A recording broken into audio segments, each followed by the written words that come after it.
Hello, welcome to another episode of IZONE Stand Nation, or as I like to say, IZONE Stand Nation. So, dude, you've changed. Okay, so if you're not on our Discord yet, join it, because this guy has changed our Discord name so much depending on the idols. Okay. Yeah, I mean, it's part of how we like to have fun. So, Nick's not gonna be able to join us today. We're all working adults, lots of adult responsibilities. So Adulting, yay! Adulting is always fun. So, my goodness, Fatal February has not been letting up. Yeah. And this week has just been more fire. Oh yeah. Like, so excited. If you guys have not watched our IZONE reaction video, watch it. Which a lot of people have. So, man, let's just go ahead and get started with our first topic piece. Did you have something? I didn't know. Okay. Yeah, so Dreamcatcher, first comeback of the year, Scream. That was an MV. That was an MV. Yeah, and so earlier this week, Nick and I, we had previewed their medley video that kind of showcased some of the songs on the track for their album, and just based off of that, like I already decided I was gonna buy the album. Okay. Yeah, like I already knew that I was gonna buy the album because the if for those of you that are wondering, especially like the long time Dreamcatcher fans, they're not abandoning their sound. They're still retaining their original sound, but they're also expanding on it. They're branching into other genres as well. Yeah. Like they got jazz in there, dude. So like it very much fits their style, because even though it sounds different, it's very much Dreamcatcher because it's still got that dreamy sound to it, which very much matches their name. Right, and you still have the rock elements as well that really help them to blow up. Oh right. So going into the song itself for Scream, one of the things that really impressed me. Are you familiar with the orchestra composer James Horner? He does a lot of movie soundtracks from like the past 30, 40 years, whatever, how long. I may have. I probably didn't know it if I'd have heard it, but if you probably I given can tell me, you if you've watched movies which I've seen any a lot year over the past 40 years, from like the 80s to or 70s even to now, you probably have heard his works. He's a very big name in Hollywood. Yeah. And so he's very known for like his epic orchestra soundtracks. Mm-hmm. Dreamcatcher Scream feels like kind of feels like James Horner had a hand in composing this track, because it has like this kind of like a epic fantasy feel to it, right?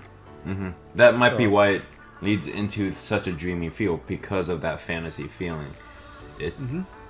It's almost mystifying. Yeah. Oh yeah, because so they have that syncopated rhythm going around their vocals. Their vocals, they've even got like this kind of like a background choir, right? When they're going scream, scream. That really helps to add to that epic feel, right? Because like you think of movies like The Hobbit or Lord of the Rings, Avatar, those type of like grand epic movies, right? So I will. Okay, so for any of our listeners who are also movie lovers, I'm sorry, I have not watched those movies. To be honest, I don't feel like you're missing out on much, because I watched those movies and it's like, I mean, I thought it was alright, but not really. Sorry, But anyways, my fans get on my case for not watching those movies. So just saying. Don't feel bad. I think if anything, you're missing out on amazing soundtracks. Yeah. I hear the soundtracks for a lot of movies. The soundtracks are absolutely amazing. Like they do an important part of helping to establish the atmosphere and help leading you into feeling the way you're supposed to feel. Like if you're supposed to feel sad, if you're supposed to feel excited, or on the edge of your seat, it helps fill in that atmosphere. Exactly. And Dreamcatcher Scream does a fantastic job at that. It does feel like you could be listening to this in a movie theater. Like, you're watching a movie about, I don't know, something hope. with like, you know, elves and dragons and exactly. Like a, you know, fantasy realm. It was a very immersive experience, and outside of the music, even the mastering to the sound, it gave it like this wide kind of like massive like sound stage that you would expect from these type of movie orchestras. Mm-hmm. So the sound mixer and editor did an amazing job with this song. They really used the right like tools, the right instruments to add to the music. They mixed it in a way where it was very uniform and went well. So they did an amazing job with this, with the sound editing and the sound mixing of the song. Yes, and especially because there are so many elements to the song itself. Like musically, there was a lot of elements in there. Yet they were able to strike that fine balance. Mm-hmm. You know, just like I was talking about earlier, right? When you had that choir with their parts of chanting "Scream," Gahin's rap leading into Dami's rap, you know, set to the musical accompaniment, they struck a very great balance. I loved it. I actually really love what I loved about it was that it was such a strong song, but it wasn't domineering. It was. It was the power was just drawing you in kind of to the song. Yes, you're getting exactly to the word I was looking for was immersive. I feel like it's pulling you in, it's drawing you in, and then it's kind of like carrying you through this epic music video. Almost like it was creating a world for you. Exactly. Yes, and the visuals too for the video was very rich. Oh, it reminded me of it almost reminded me of a dream sequence from like that you see in movies that aren't exactly horror, but it's like it creates such a strong emotional like devastation to characters in the movie that could change how they act in real life, you know. Right. With their one of the previous comebacks, Deja Vu. Mm-hmm. Like, I feel like they're this is like what they were talking about in that interview last year when they said that they were gonna kind of move on from that nightmare concept. Right. Because now like we're seeing a lot of these kind of like medieval fantasy themes. Mm-hmm. And it's still present in this video as well. I mean, so it's not normal. That's not normally my thing, but I really respect that they are doing, you know, that they're doing this kind of concept, that they're doing something this different. I feel like this is a very storyline driven concept because if you notice at the end, it says "to be continued." To be continued, right? So I'm actually interested how they're going to go about this concept, because if it's a continuation concept where like it's a storyline where similar to kind of like how people started piecing Twice's music and trying to make a whole world and like a entire storyline. I mean, obviously it's fan fiction, but this might be actual like, I guess, girl group fiction. I don't. Well, I mean, because I could see what you're talking about, because there are elements of like what was it, like Knock Knock, and the ending to Knock Knock led into TT, which kind of also brings me back to Deja Vu, because now I feel like I should have watched Deja Vu again before watching this, because there may be some tying thread there. So which I might do as well, or I might wait till the next comeback and just watch Deja Vu, Scream, and then whatever's new, just so maybe I can see a whole storyline. Or we can ask Nick, because he's such a big fan. He's probably already got this all figured out. So maybe. So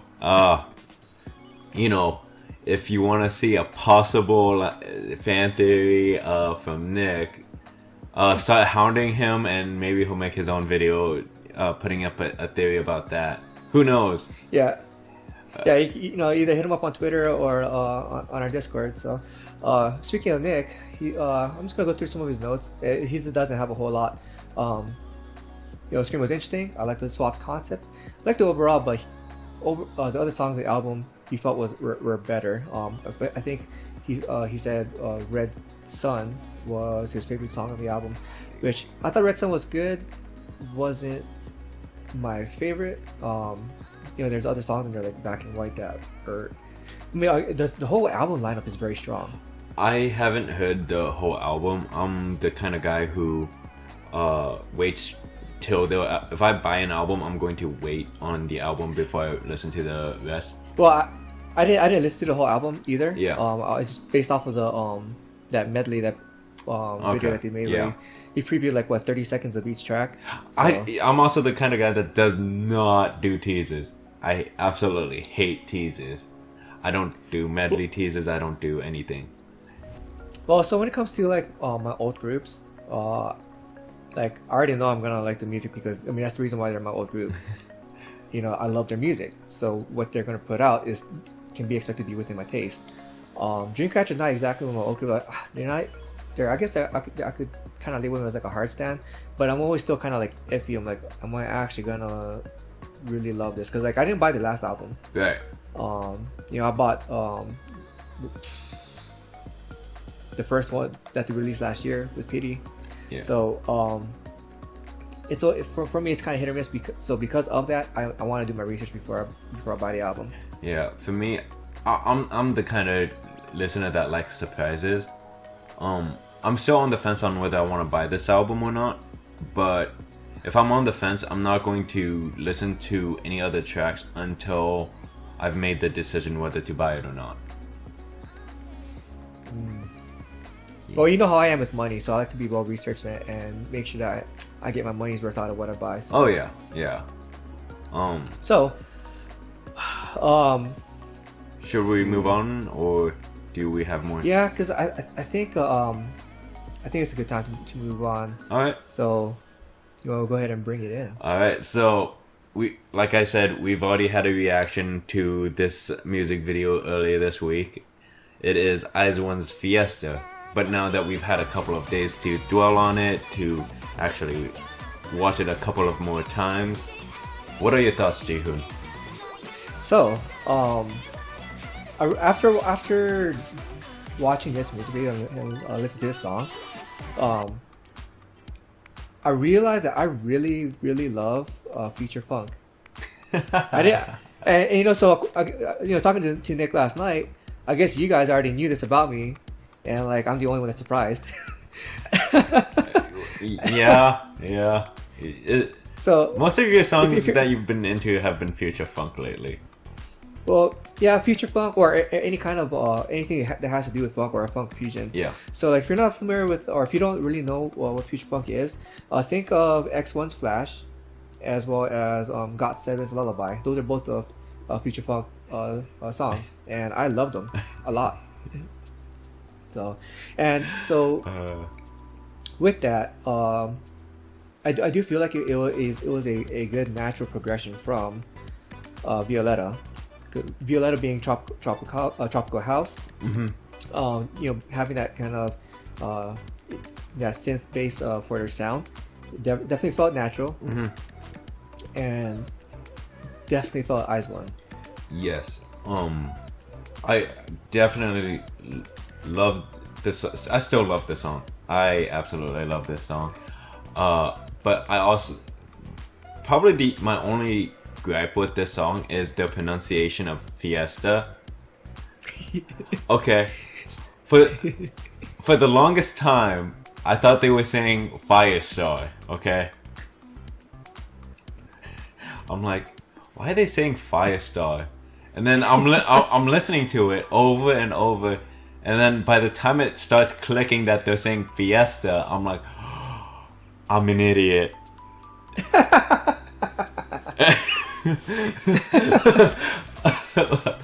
Like it once it clicked, I was like, I'm an idiot.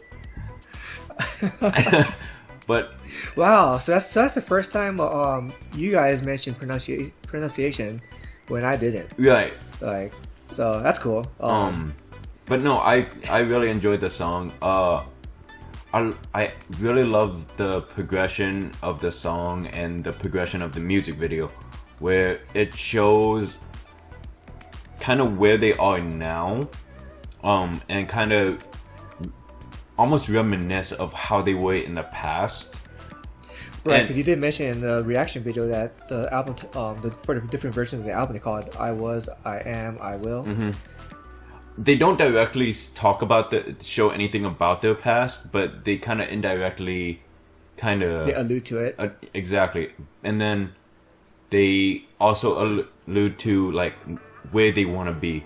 Kind of, if you watch at, for example, Hitomi's scene, she's basically really fancy. She's like much more mature. Exactly. And then same with like Wonyoung and Eugene. They're in a more mature clothing style. It's to show like their possibilities. And I think with the song Fiesta that accompanies it, it shows, and also like how they present themselves. No matter what time period in their life, they're going to basically shine. They're going to have a party. They're going to have a fiesta. And it really shows through their song, through their dance, through the music video that allows them to shine. And it like very similar to what you said in the previous video. Chaeyeon shined. Absolutely. She absolutely shined. Not in just. Have you watched any of the performance videos? I watched all of them, dude. I posted all of them in our chat. There's been like more, dude. Oh, you're talking about like the like not just like the different stage shows for the different songs, but like all the different stages for MBC, for SBS. Okay, yeah. Oh yeah, I've been binge watching on a lot of them. Right. So this, when it comes to the dance, Chaeyeon shined beautiful. The entire dance line shined beautifully on this stage. It showed the immense skills that they had, but not only that, but it also showed the skills of every member that, you know, might be part of the like vocal line, rap line. Mm-hmm. It showed their growth in dance, or it showed their growth in vocals, whatever. But the intensity of the dance, like some people have even mentioned how they had bruises on their knees and all. Yeah. Mm-hmm. Yeah, because this choreography is intense. And then I mean, because I would say when with Bobby and Rose being their debut, it was billed as like a girl crush concept by the producers, and you know it wasn't like that intense of a choreography. It did showcase like some kind of like some strength and intensity through the choreography, but I feel like this choreography is much more so, like, even though it's not exactly like a girl crush concept like Bobby and Rose was. So, and you know, I showed my wife I sent all my wife the performances, right? For different songs and whatnot.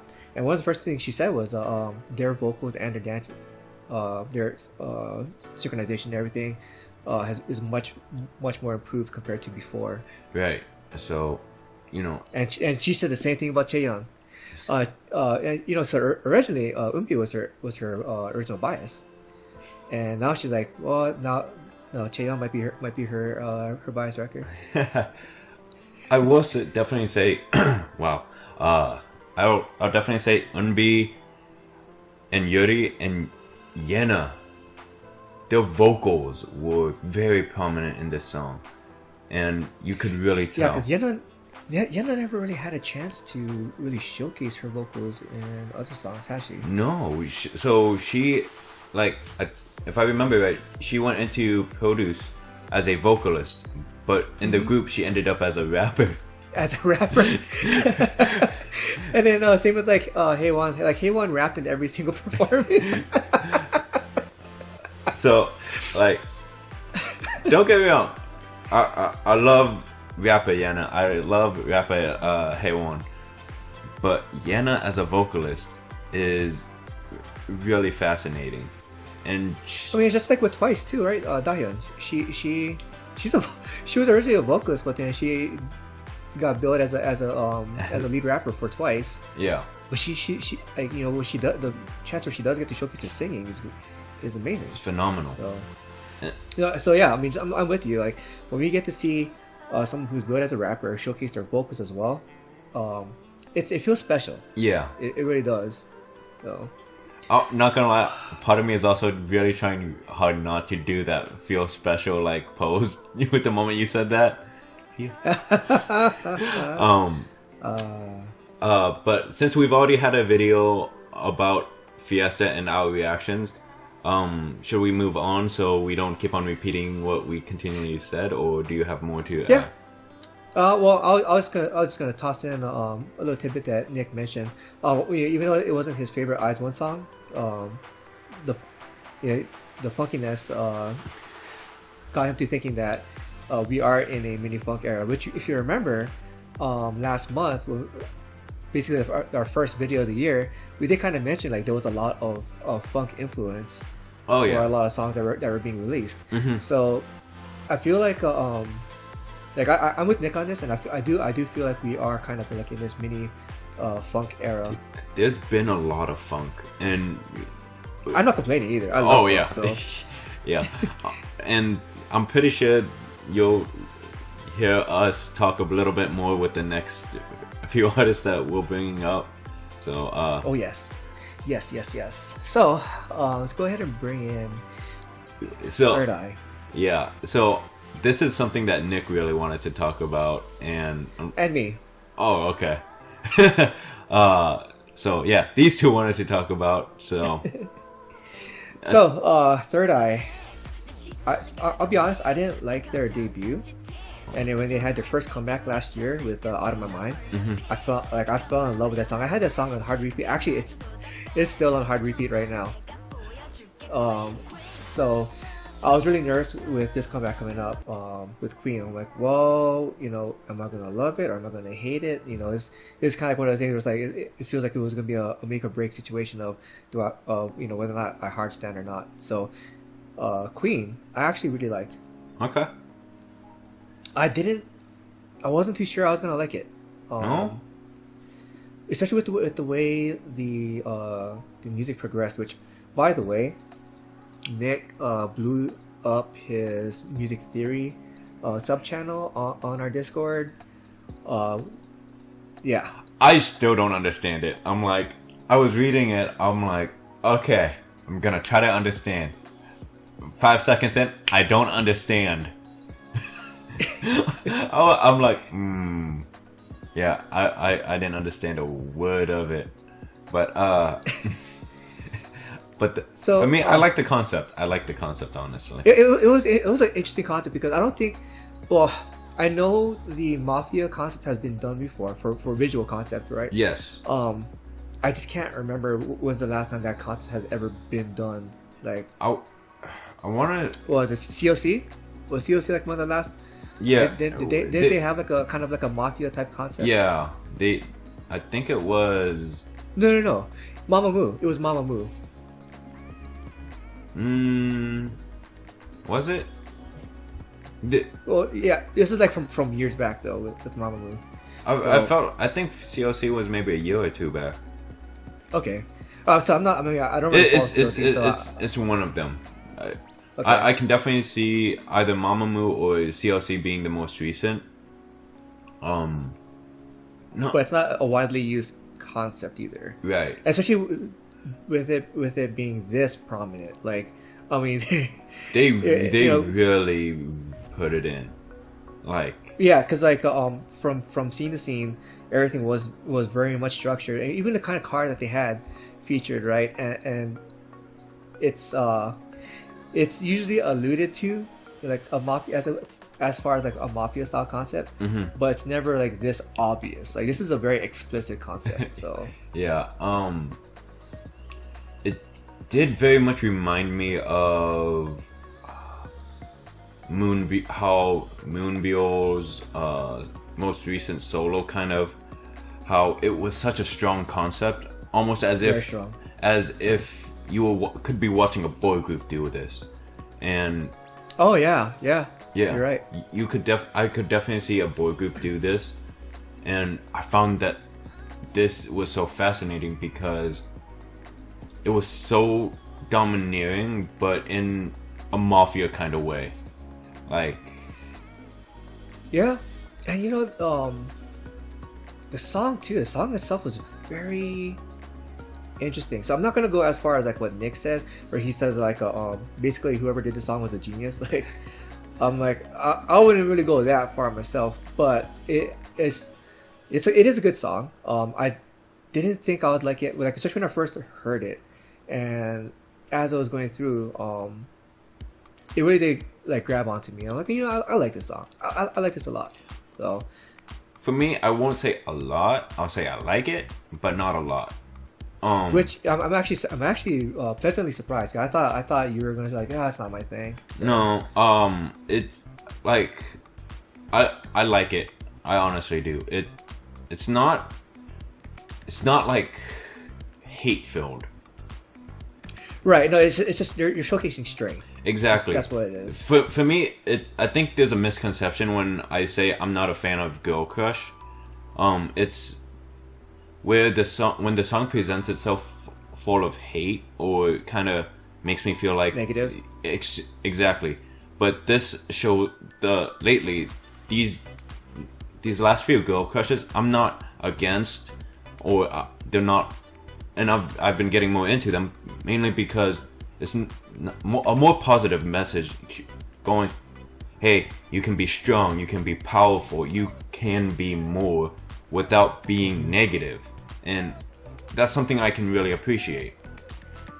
Right. So, and I guess that's why COC, as far as like these type of groups, appeals to you more, because they're I get so I'm not too familiar with COC's music, but I get the impression that their music is showcases a lot of strength, but not so much in like negative aspects of like, you know, I hate you, or you know, or like kind of like having violent inferences in their lyrics. Yeah. I'd probably say when it comes to like groups such as COC, No would probably be something that isn't my style.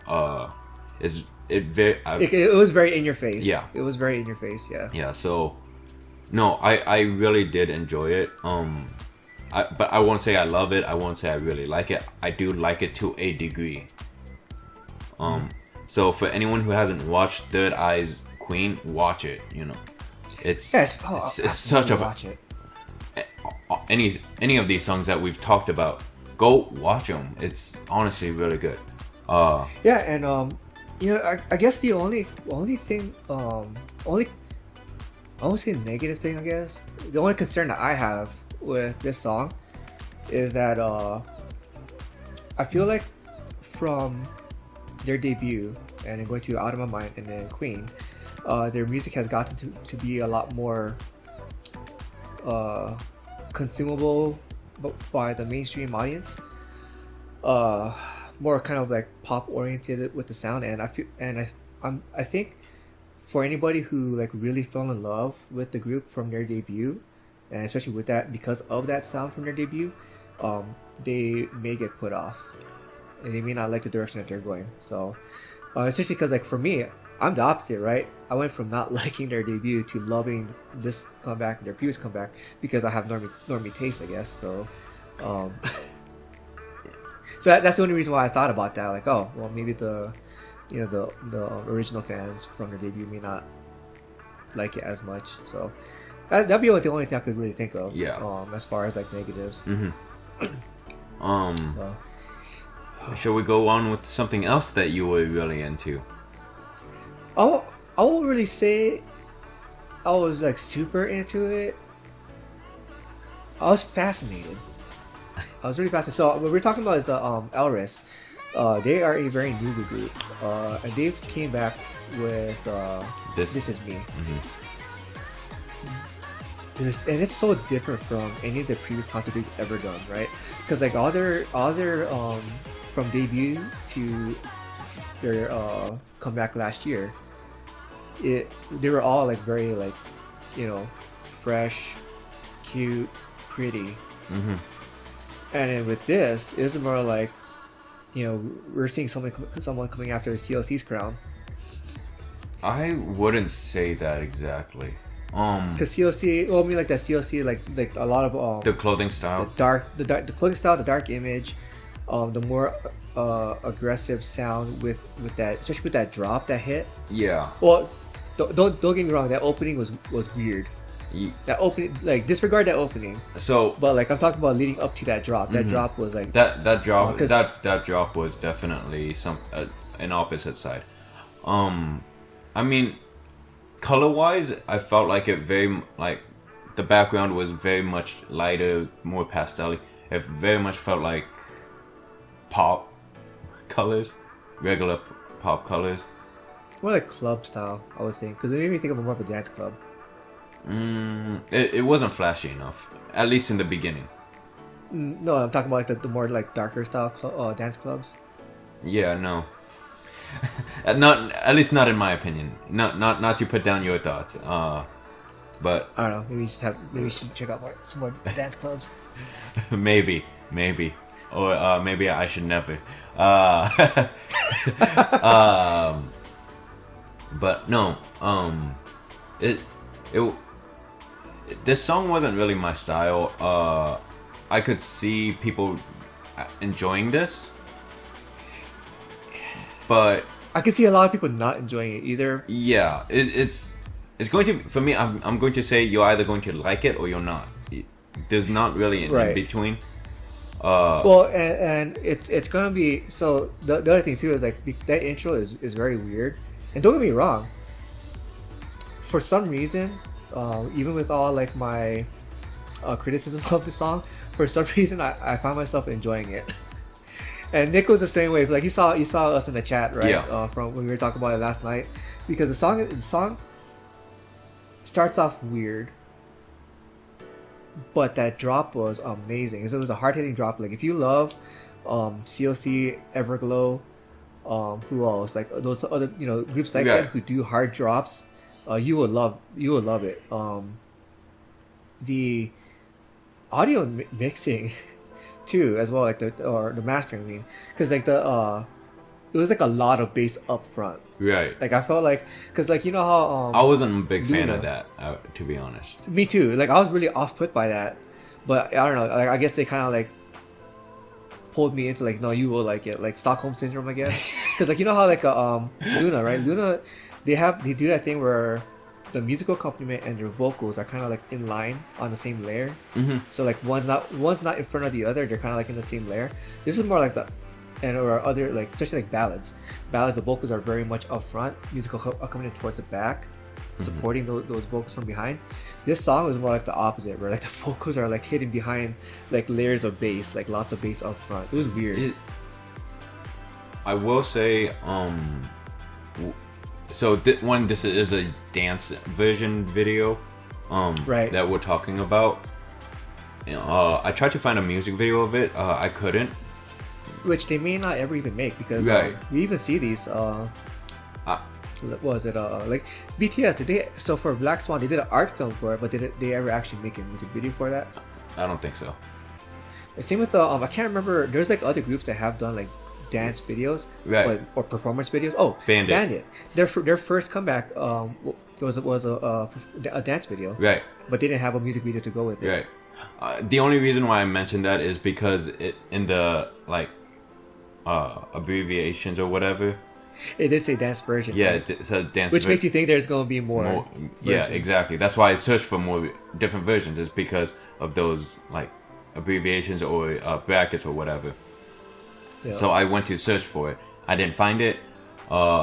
They may or may not come out with an MV. I don't know.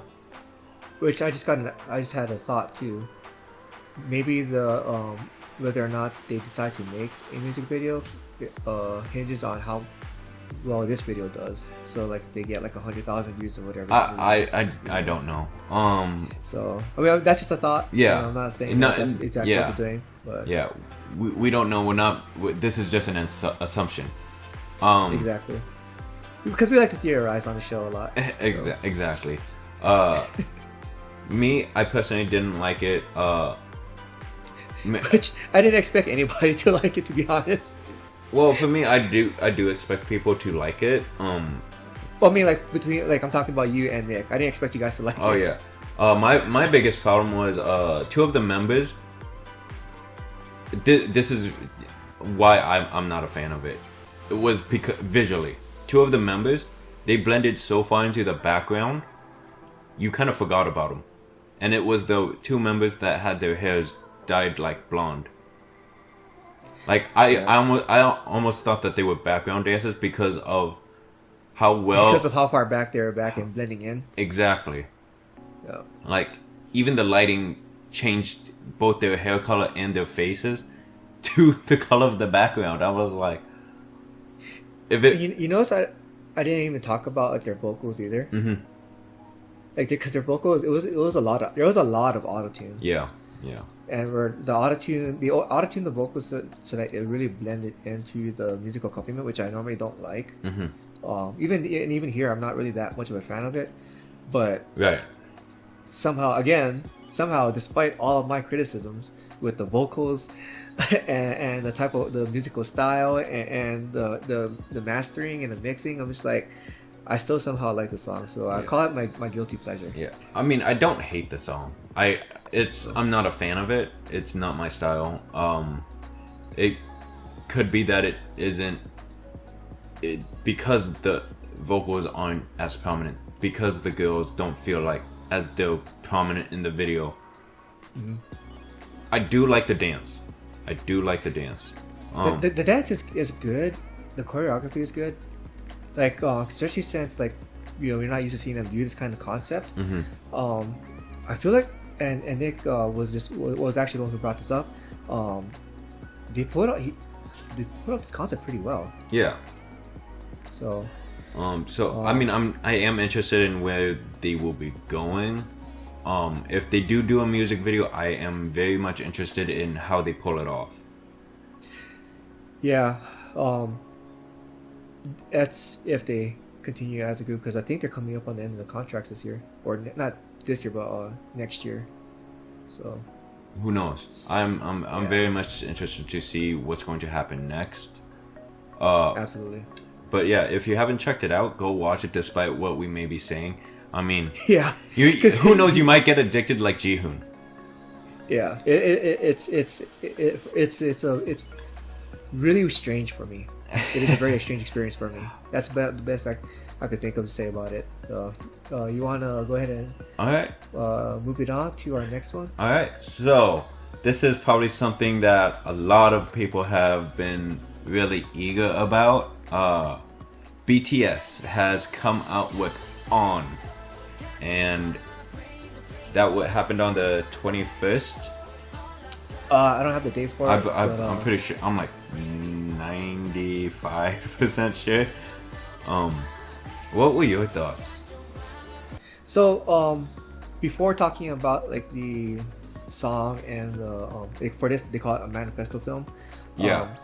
I think it's really important to also talk about, well, to first preface everything with talking about the group itself, because with a lot of other people, I don't want to call out any channels or people or whatever, because really I'm not thinking of anybody in particular, but I feel like a lot of people could get caught up in the hype surrounding BTS with how big they are globally. Mm-hmm.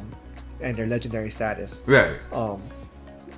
So for me, my history with BTS goes back to 2014 with what's it called? I can't even remember the name. Was it Boys with the Love or?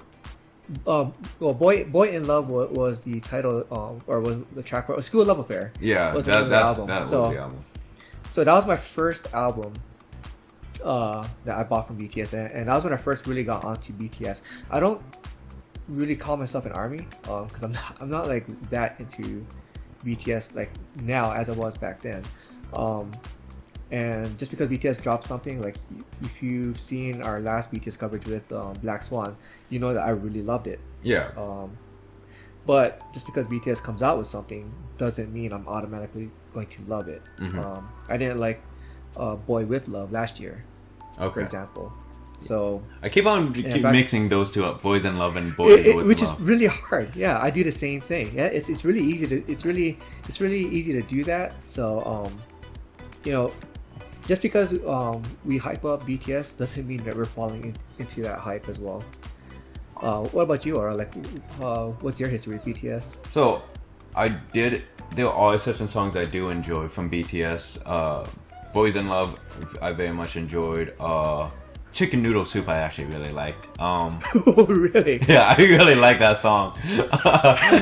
Oh, and so like that was another song that I didn't like last year. So yeah, go ahead. Yeah.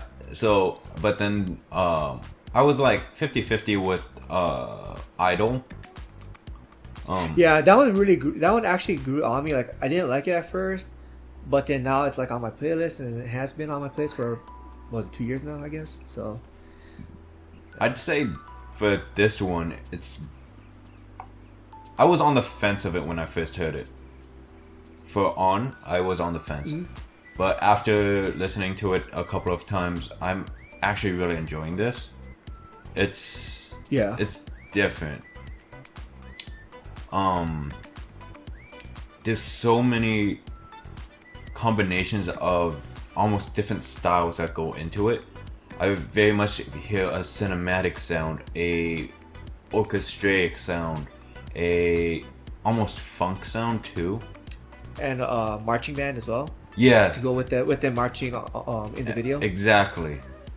It is almost a clash of songs that is melded together in the song that makes this, like, for me, BTS is such an interesting group where they can.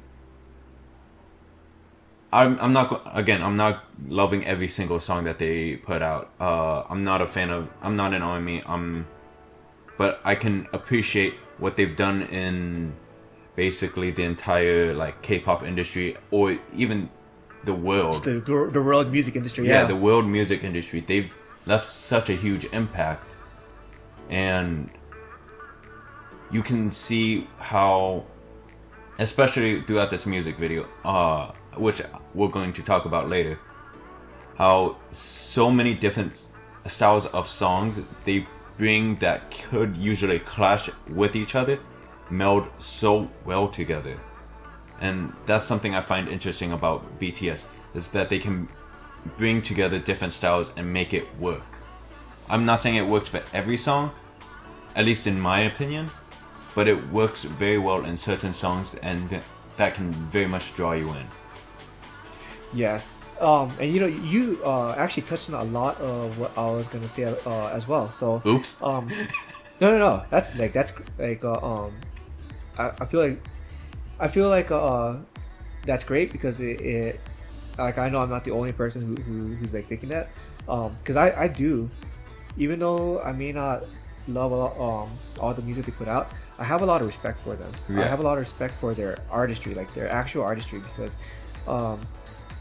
so I remember there was kind of like a bit of a controversy with some news station, because one of the newscasters was like kind of like putting them down, like, oh, but they're just a produced group, blah blah. Like they actually have a lot more say in their own artistry, and they're like, it's not just one news. There's been a lot. There's been not just one news group. There's been quite a few throughout the world.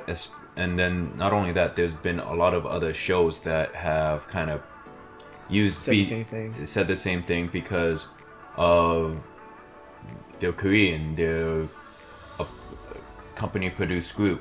It's right. honestly, listen to the message of their songs. Listen to the message that the boys give out during each album. There's very deep meaning throughout the entire album, with their titles, with their message, with their performances, with their music video.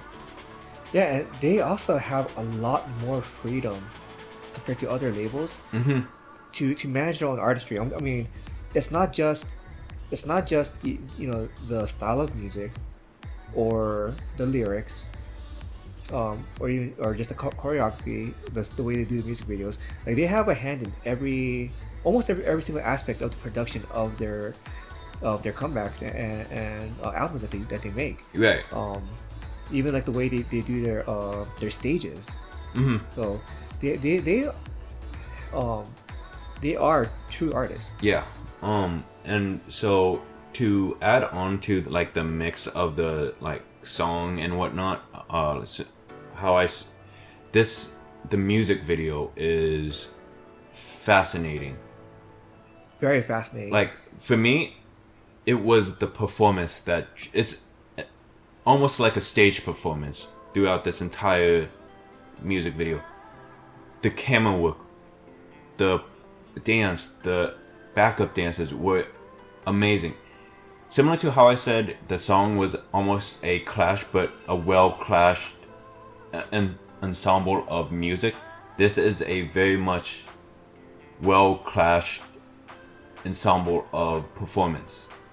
Because if you look at the costumes of the backup dancers, it's almost dystopian. It's almost, think of the movie Mad Max. Mad Max. Yeah. It's that dystopian thing. But look at the performance. It's almost like an army. They have that uniformity, that balance, that order, but they look chaotic. Yeah, see, that was the other point that I was going to bring up too, is like that because like going with that military style marching choreography for the backup dancers. And really, I don't want to call them backup dancers because they feature so prominently in the beginning and throughout, like where they're not just like, there were times where they're up front and center, right, while BTS was off to the side, or they will be in line with BTS. Like, they had I feel like they had almost an equal presence in this video. They had a very strong presence. I do agree.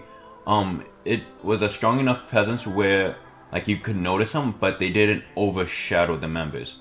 That's something I appreciated. But this is also something that I can associate with the camera work. The camera work very much put the boys in center and the focus, and because you could see it when they pan out into that huge like stage or area, because that area was desolate other than that group. Yeah, and I thought it was really masterful too, the way they did that part where they panned out, but like at the edges of the screen and off into the background was the various different groups of the BTS members and then the back dancers as well. Like, nobody's focused in the frame because everyone's moving, but they're all trying to converge towards the center, but not even close to meeting it because it's so panned out far away. Right. That scene, I thought that was very masterful, like very masterfully done, executed. Yeah, the transitions were amazing. Like, where it starts soft, super strong, and then it goes into super soft, and then that pause, and then after that pause, it was the drop. It was like the eye of the storm, and that was masterfully done. That's why I can really appreciate the entirety of this song, this performance. It's so well done compared to Idol, compared to at least in my opinion, I thought it was so much more well done. And I think we both agree that we both like Black Swan. Yes. I think I like this so much more. Yeah, I think I can't say I like it more because I like it for different reasons. And especially when it comes to Black Swan, I like the orchestra version of Black Swan, not the Spotify version. Okay. I like it because of the orchestra ambiance. And for this, the imagery that we're seeing on the screen very well correlates to the imagery that you get out of the song itself as well. And there was enough going on musically that it didn't feel bland. Right. So, right. Yeah, and that was kind of like one of the things I was really worried about. You know, like, is this going to be like another American style song where it's just going to feel really bland to me? It very much felt worldly. This entire song, this entire performance. That's a good way of putting it. That's a very good way of putting it. It combines so many different styles, and even the backup dancers, there was so many different kinds of people of different races and whatnot. The amount of diversity of song, instruments, people, the clash of different styles being brought into one uniform dance, because there's the hard parts, there's the soft parts, there's the pause. It works well, and you know, despite like all that diversity in, you know, in type of people, and also like the clothes that they were wearing as well, just like you were saying with the dystopian feel, the unifying elements were that they were all wearing something dark, centered around black, but they're also in line marching together in step. Yeah. So I definitely have to give a lot of praise to BTS, to the camera people, to the dancers, to everyone who produced this. Did an amazing job. And speaking of dancing, my God, dude, BTS is dancing. That was like, okay, like when it comes to boy groups, right? A lot of people talk about like, oh, they put in a lot of flair, they put in a lot of very powerful movements, like, you know, Stray Kids. They're very good at putting in powerful movements. Yeah. Or they have a lot of on-stage presence, charisma. Monster X is good at that. I mean, don't get me wrong.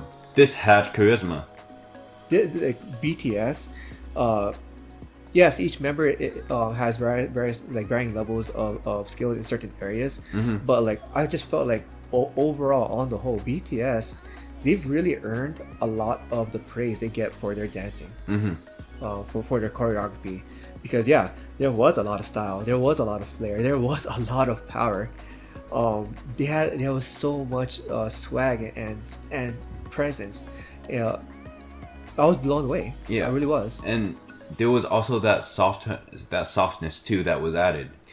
Yes. And so we get like, I'm not going to say this is going to turn me into an army, but I will definitely say that this is a song that you have to appreciate for the artistry that it has for the world. You have to appreciate what it brings to the table, and not gonna lie, I gotta say, some artists out there have to step it up to even get on this level. Well, so that's kind of like another part of a discussion or side discussion I wanted to like kind of talk about a bit, because BTS is so big, and because they are such a global force, they're allowed so much more freedom by the label. Groups don't get that same kind of freedom. I'm not talking about just boy groups or K-pop groups, dude. I'm talking about artists in general. Like, they're bringing it up to the world, dude. Oh, you're talking about just like, not just like musical artists, but like just like anything to do with art. Like dance. This is a major dance performance, dude. It is. But no, the amount of diversity that this shows, some artists, even in cultures that are very diverse, don't show. And yeah, this is something that I think needs to be done more. Show that Absolutely. diversity. Have your artists at the center, but also share that diversity of the strength of that diversity, where the backup dancers are prominent, but they're not overpowering your artist. They're not overpowering, but more like they're very, very much complimenting not just the artist, but the artist complimenting them as well. Like they melded so well together. It's a very nice melding of a team. This very much felt like a team, not just backup dancers just as support. It's a backup dancers are basically very much part of the art. Yes, and that to me was very humbling that BTS. They're a very humble group. That. BTS is a very humble group, and it really shows too, because like, you know, not just in this performance, we've seen it. Like yeah, they are the biggest group in the world, but they don't act like it. Mm-hmm. Just like you said, because they're so humble and they're still hungry. They still act hungry for they don't when they release something, they don't just like, oh, you can just put out whatever because, you know, we're so big, people are gonna love it anyways. They don't have that attitude at all. They're going to put out something good.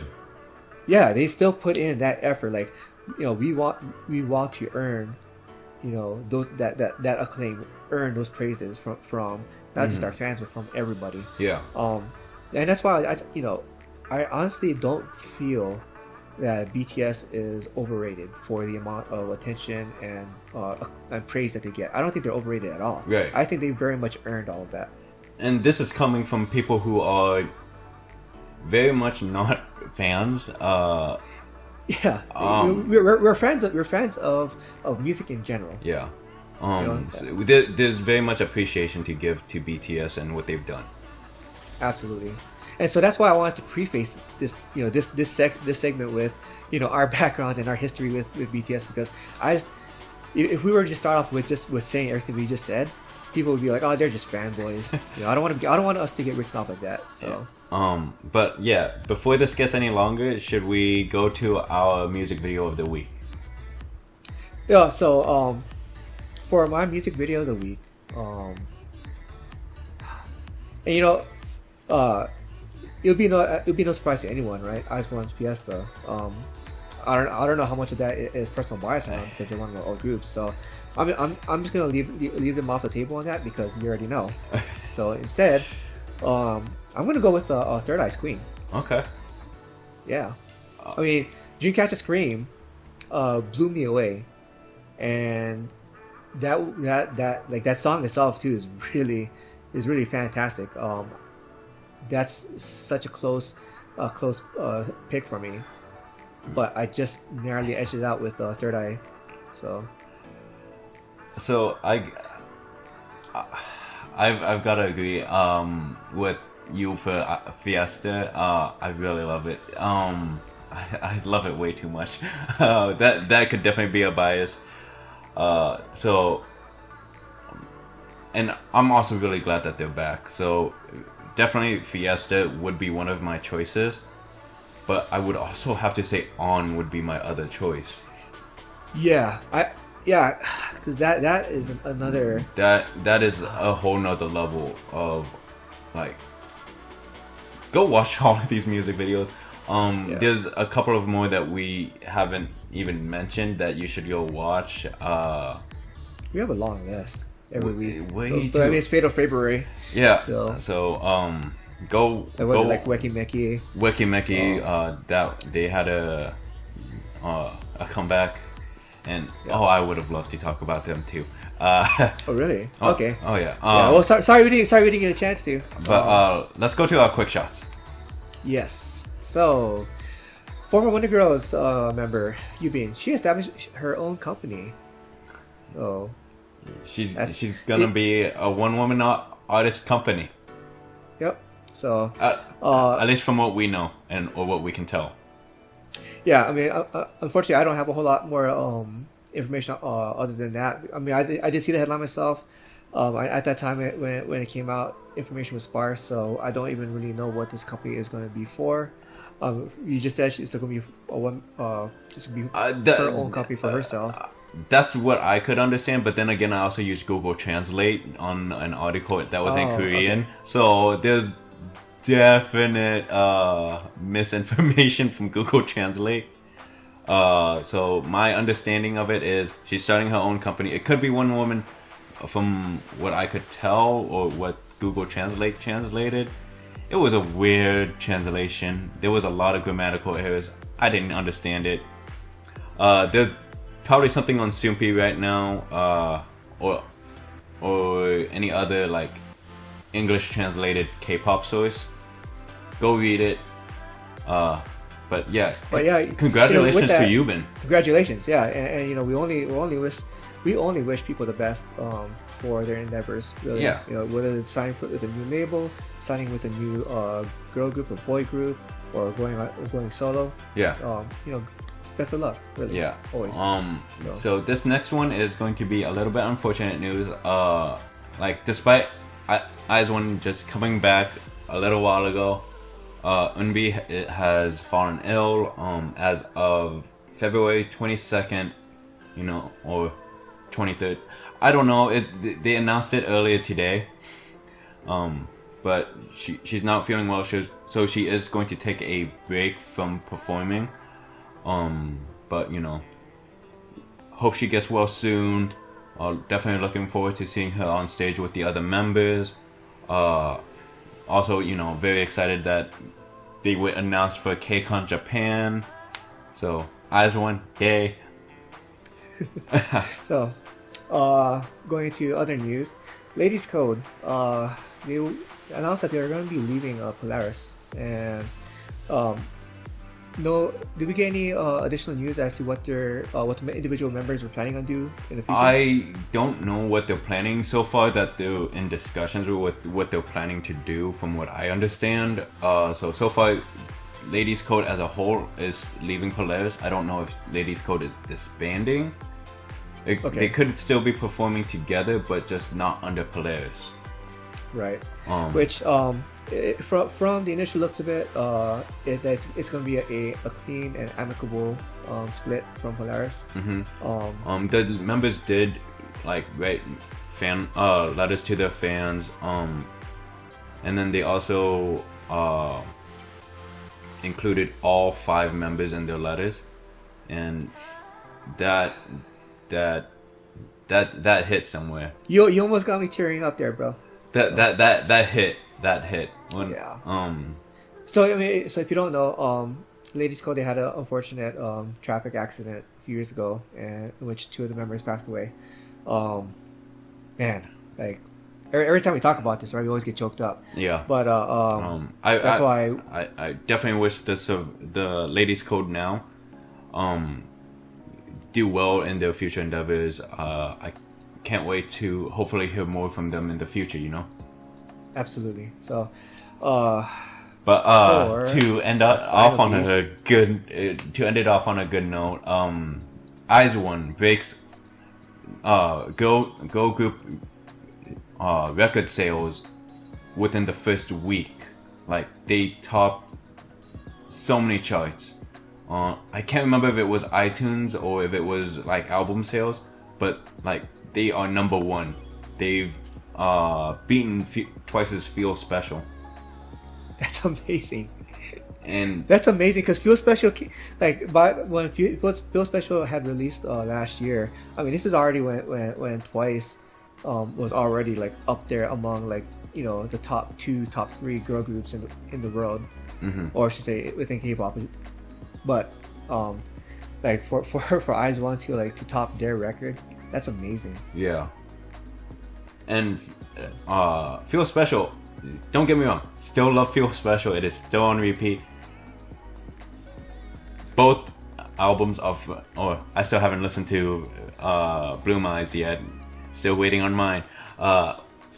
So far, Fiesta and the Feel Special album are really amazing. So, yeah, congratulations to IZONE. Oh yes. We've talked about them 3 times in this video, so Yep. So it's